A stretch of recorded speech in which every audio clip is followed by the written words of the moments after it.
Students, इस पाठ को हमने कल पढ़ा था, तो हमने जो कल पढ़ा था वो हम थोड़ा सा पहले रिवाइज कर लेते हैं। तो यह पाठ शुरू होता है जहाँ पर चेतन दास, जो पहले आप जैसे छोटे बच्चों को पढ़ाते थे, वो अब लेखक बन गए हैं और उन्होंने अपने बारे में कुछ बातें बताई हैं। तो उन्होंने सबसे पहले यह बताया है कि जब वो 9 वर्ष के थे तो उन्हें अपना गांव, अपना देश जो पाकिस्तान था, उसे छोड़ के हिंदुस्तान मतलब भारत में आना पड़ा था, क्योंकि उस समय देश का बंटवारा हुआ था। पाकिस्तान और भारत में बंटवारा हो गया था उस देश का, तो उन्हें पाकिस्तान छोड़ के भारत आना पड़ा। और ऐसे ही काफ़ी सारे लोग थे जो भारत छोड़ के पाकिस्तान भी आए थे। तो उन्होंने बताया कि वो कैसे कैसे भारत देश में आए और कहाँ कहाँ वो रहे। उसके बाद उन्होंने यह बताया कि उन्होंने अपना नया घर कैसे कैसे बनाया, गोबर से और मिट्टी से, और उसकी छत कैसे बनाई, इस बारे में उन्होंने बताया। फिर हमने इन प्रश्नों को भी देखा था और मैंने आपको कहा था इन प्रश्नों को करके आपको ग्रुप पर शेयर करना है। तो अब हम आगे बढ़ते हैं। मकान में बदलाव। समय बहुत जल्दी बीत गया, मेरी पढ़ाई भी पूरी हो गई और नौकरी भी लग गई। यहाँ पे किसकी बात हो रही है? चेतन दास बता रहे हैं कि उनकी पढ़ाई पूरी हो गई और उनकी नौकरी भी लग गई। अम्मा बाबा चाहते थे कि मैं शादी कर लूँ। सोचा शादी से पहले घर की थोड़ी मरम्मत करवा लें, एक कमरा और डलवा लें। शहर में सीमेंट का बहुत चलन था, कहते थे इससे मकान में मजबूती रहती है। मैंने बाबा और अम्मा की साहस से नए कमरे की छत लोहे और सीमेंट से पक्की बनवाई। बाजार में तब कच्ची ईंटें भी मिलती थीं। कमरे की दीवारें हमने इन ईंटों से बनवा ली। इससे यह फ़ायदा हुआ कि इन्हें हर हफ्ते लीपना नहीं पड़ता था। जैसे पहले वो गोबर से लीपती थी, है ना, गोबर और सीमेंट के मिक्सचर से उसे लीपती थी, अब उन्हें वो करना नहीं पड़ेगा। साल में एक बार इन दीवारों की चूने से पुताई कर लेते थे। हमने आंगन में छोटी सी पक्की रसोई भी बनाई। उसमें एक तरफ मिट्टी का चूल्हा बना था और दूसरी तरफ बर्तन रखने की जगह। फिर मेरी शादी हो गई। मेरी पत्नी सुमन ऐसे ही घर में दुल्हन बनकर आई थी। वह रसोई में नीचे बैठकर रोटी पकाती और पूरा परिवार चटाई पर बैठकर एक साथ खाना खाता। सच, वह दिन भी क्या दिन थे। गांव के लोग तब टॉयलेट के लिए खेतों में जाते थे। कुछ लोगों ने इसके लिए घर में ही इंतज़ाम किया हुआ था। हमने भी वैसा ही किया। पिछवाड़े में कच्ची ईंटें लगाकर एक छोटा सा टॉयलेट बनवा लिया। अब नेक्स्ट पेज पर आ जाइए। चेतन दास बताते हैं कि टॉयलेट की सफाई और मल मूत्र उठाने के लिए बस्ती से लोग आते थे। उन्हें घर के किसी और हिस्से में आने जाने की मनाही थी। जो लोग टॉयलेट का उपयोग करते थे वह ही उसे साफ क्यों नहीं करते थे? चर्चा करो। क्या तुम्हारे घर में टॉयलेट है? उसे कौन सफा करता है? तो आपको इसका उत्तर लिखना है। फिर नीचे आ जाइए। और भी बदलाव, मतलब अब और ज़्यादा चेंजेस आ गए। मेरे 2 बेटे और एक बेटी उसी घर में पैदा हुए। किनकी? क्या नाम था उनका? चेतन दास के अब 2 बेटे और उनकी एक बेटी उसी घर में पैदा हुए। समय कैसे बीत गया पता ही नहीं चला। बच्चों की पढ़ाई पूरी हो गई।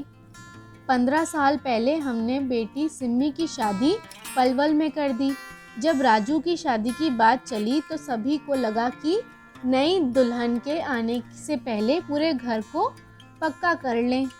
तब तक हमारे गांव में पक्की ईंटों का चलन शुरू हो चुका था, इसलिए दीवारें पक्की ईंटों से बनवाई और छत पर लेंटर डलवा लिया। फर्श भी मार्बल के दाने और सीमेंट से पक्का बनवा लिया। टॉयलेट में भी ऐसा इंतज़ाम कर दिया कि मलमूत्र पाइप से बाहर निकल जाए। रसोई घर पहले से बड़ा करवाया। राजू की बहू अब बैठकर मिट्टी के चूल्हे पर नहीं बल्कि खड़े होकर गैस स्टोव पर खाना बनाती है। अब अगले पेज पे आ जाइए। नई नई चीज़ें। मेरे छोटे बेटे मोंटू की जब नौकरी लगी तो वह दिल्ली जाकर बस गया। अब उसका पूरा परिवार दिल्ली में ही रहता है। मैं और सुमन कभी मोंटू के पास दिल्ली में रहते हैं तो कभी राजू के पास सोहना में। मैं सोहना से जब दिल्ली जाता हूँ तो रास्ते में गुरुग्राम शहर पड़ता है। मेरे देखते देखते ही इतने सालों में यहाँ कितनी सारी बड़ी बड़ी इमारतें बन गई हैं और वह भी कितनी ऊंची ऊंची। कुछ साल पहले राजू ने दोबारा टॉयलेट बनवाया। उसने बाथरूम में रंगीन टाइलें भी लगवा ली। नहाने की जगह पर फिजूल इतना पैसा खर्च किया। मैं अब 70 वर्ष का हूँ। कौन है अब 70 वर्ष का? चेतन दास। चेतन दास बताते हैं, मैं अब 70 वर्ष का हूँ। इतने सालों में मैंने अपने घर में ही कितने बदलाव देख लिए।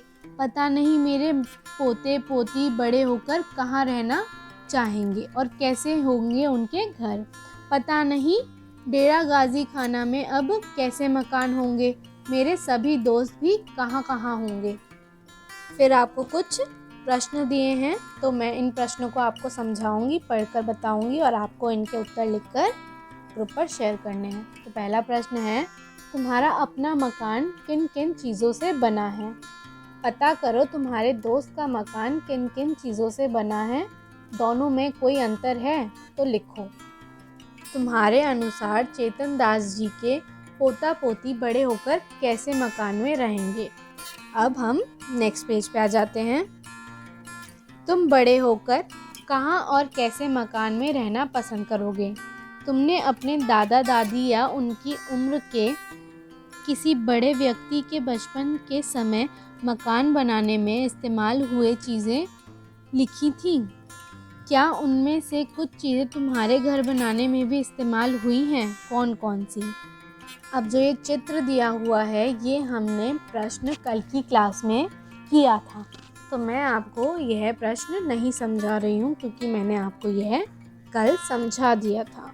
अब आगे बढ़ते हैं। अपनी अध्यापिका या घर वालों के साथ किसी ऐसी जगह जाओ जहाँ कोई बिल्डिंग बन रही हो। वहाँ काम कर रहे लोगों से बात करो और इन प्रश्नों के उत्तर पता करो। वहाँ क्या बन रहा है? वहाँ कितने लोग काम कर रहे हैं? वह क्या क्या काम कर रहे हैं? वहाँ कितनी औरतें और कितने आदमी हैं?